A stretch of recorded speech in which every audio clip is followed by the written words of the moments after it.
everyone. Here's where I think we are on the budget. I talked to the President yesterday morning, and then, as all of you know and have reported, he met with 10 of our members for a couple of hours last night. And at lunch we had an opportunity to talk to the members who were in the meeting, hoping that we could find a bipartisan way forward.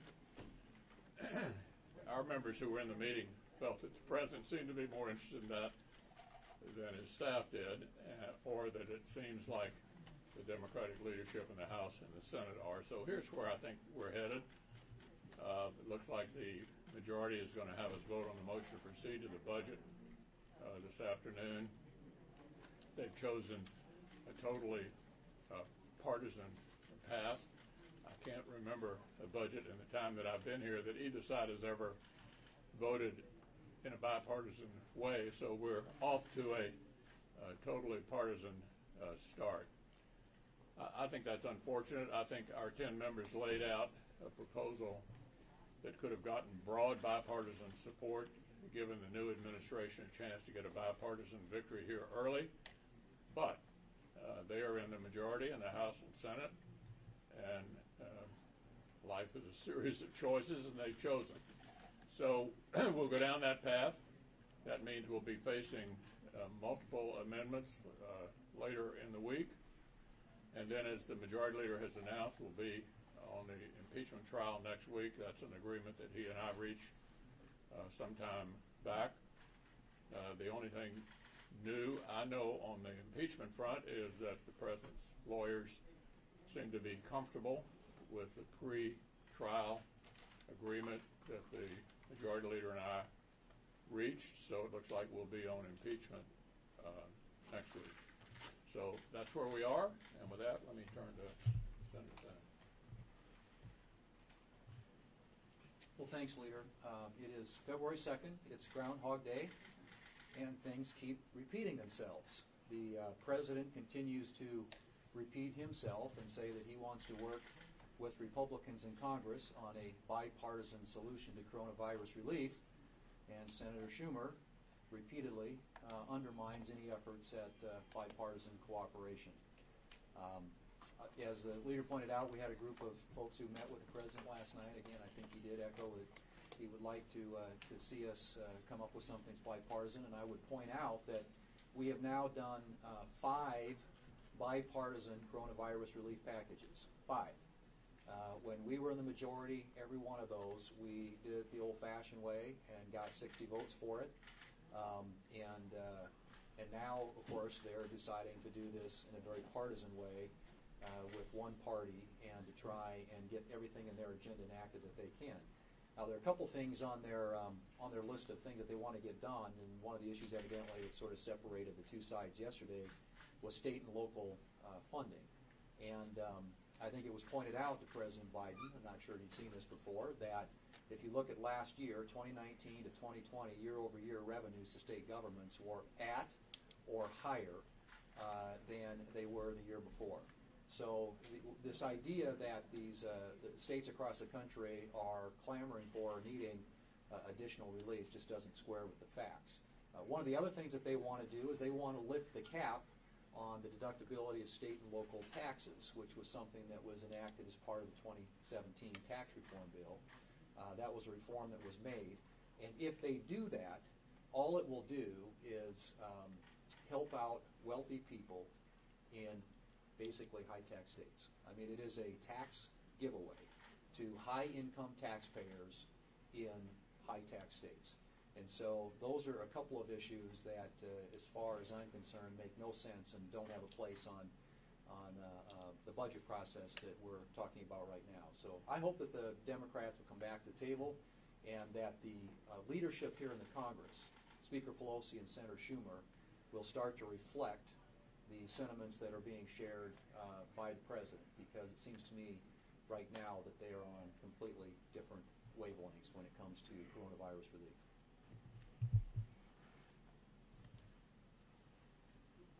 Today is day 14 of the Biden administration.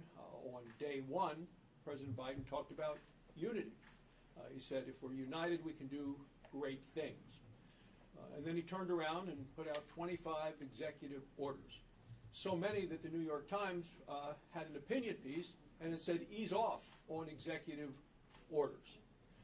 The president then painted a target on the back of American energy and American energy workers.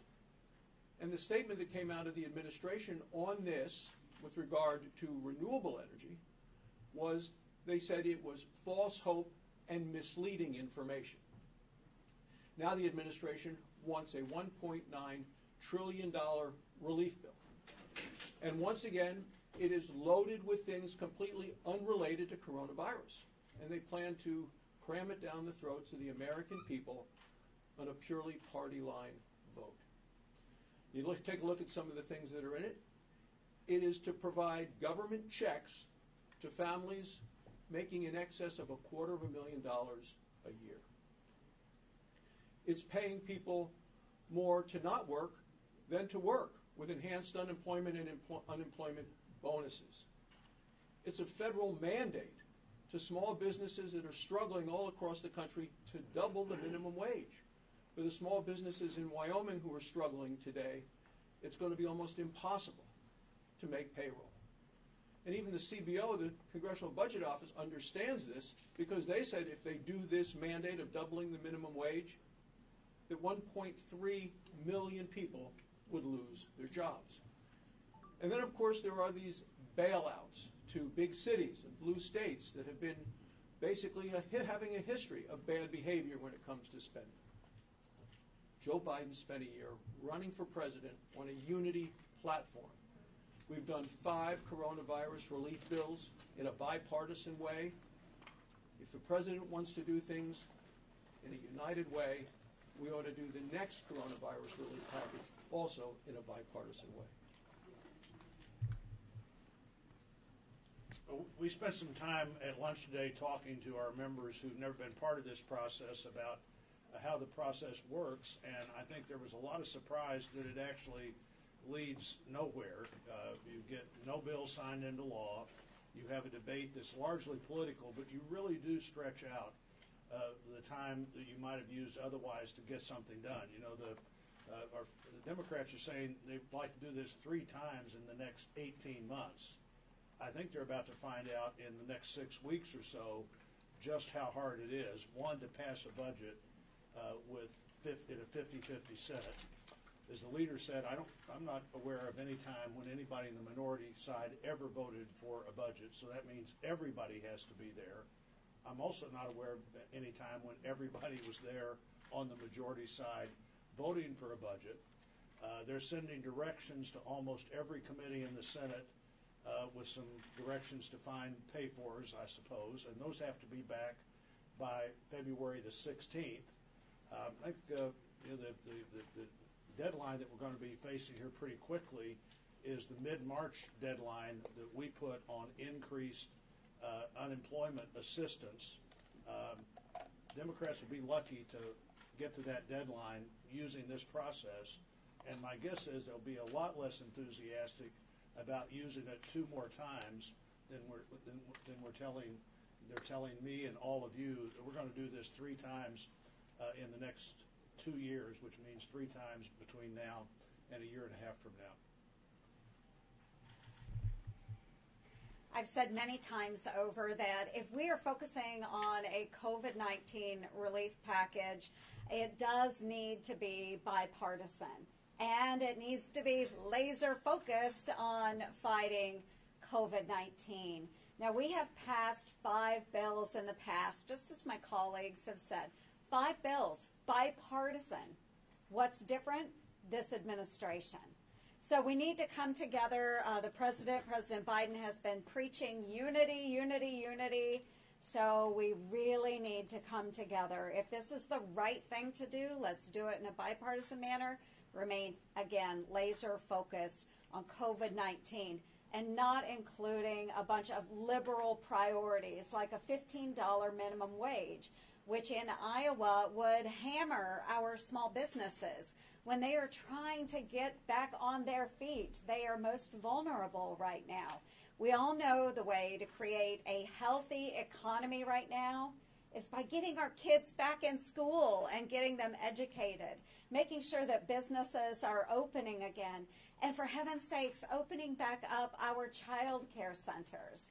So I am so thankful that we have a number of Republicans that are working, trying to work in a bipartisan manner on a package that makes sense. And I'm very thankful that they have included my work on child care. So let's move ahead in a smart manner, but let's do it in a way where we are creating unity, just as President Biden wants to see.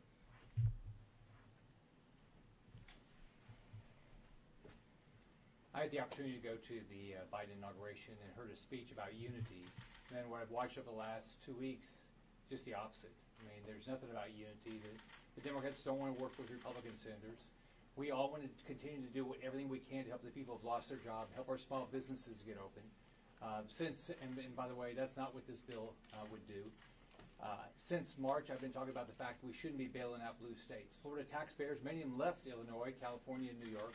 We shouldn't be bailing out the budgets of these states. They don't want to pay for their pension plans. They have budgets dramatically more per person than we do in Florida. Florida taxpayers shouldn't be paying for this. I'm glad the president saw the chart yesterday about the J.P. Morgan study that showed that state revenues are basically not down. They're basically not down at all. Not even down 1%. And then we're starting to look at the budgets that are coming out. California's budget's going to be up 12%. New York's budget, I think, is up over 8.7%. What these states are seeing is all the money we've given them. We've given them over $400 billion. They can use it and spread it around because we paid for 100% of all their coronavirus costs. So I hope the president talks to Schumer and Sanders and Pelosi and says, why are you giving all this money to states when we have $27 trillion worth of debt already? Leader McConnell. Yeah. Leader McConnell, have you spoken to Leader McCarthy about Marjorie Taylor Greene or Liz Cheney? What outcome would you like to see with them, and why did you choose to weigh in on them yesterday? Well, first of all, Leader McCarthy and I have a good working relationship. I did yesterday express myself on that particular new member of the House, and I think I adequately spoke out about how I feel about any effort to define the Republican Party in such a way. I think that pretty well covers my view on that. Leader McConnell. Do you wish, though, you spoke out about Donald Trump's conspiracies about the election being stolen much earlier than you ultimately did? Well, with regard to the former president, we're going into an impeachment trial next week. We're all going to listen to what the lawyers have to say and making the arguments and work our way through it. It sounds like you've had a conversation now with President Biden about what's going on in Burma. Was there anything else? Did you guys talk off topic about possibly more COVID relief or about his meeting last night with your colleagues? Well, the president called me on two things. Burma was one of them. The other one was the issue we were talking about earlier with regard to the budget process and COVID relief. As I think you know, because we've talked about this before, I've had a long-standing interest in the situation in Burma, a long-standing relationship with Aung San Suu Kyi. I have stuck with her in recent years as everyone has basically thrown her under the bus with regard to the accommodations she seemed to have to make with the military in order to keep the civilian government from being disbanded. In spite of all that, what's now happened is the military government has disbanded the democracy. So regardless of how the countries around the world may feel about the previous criticism of her, she now stands for democracy in Burma. So the president called me about that to ask my ideas. Secretary Blinken did as well. I think it's an area where we, on a bipartisan basis, ought to support the strongest possible sanctions the administration can levy against any of these military leaders that we haven't levied sanctions against, and do it with one voice and try to unify the rest of the world in our position. up to and including maybe trying to do something in the UN to see if the Russians and the Chinese would actually veto it. Sir, and then are there Do you go into the impeachment trial still having an open mind about the Well, look, president? I want to listen to the arguments. I think that's what we ought to do. That's what I said before it started. That's still my view. The issue upon which we already voted, I think, is an interesting constitutional question. I think we ought to listen to the lawyers argue the question. Thanks a lot.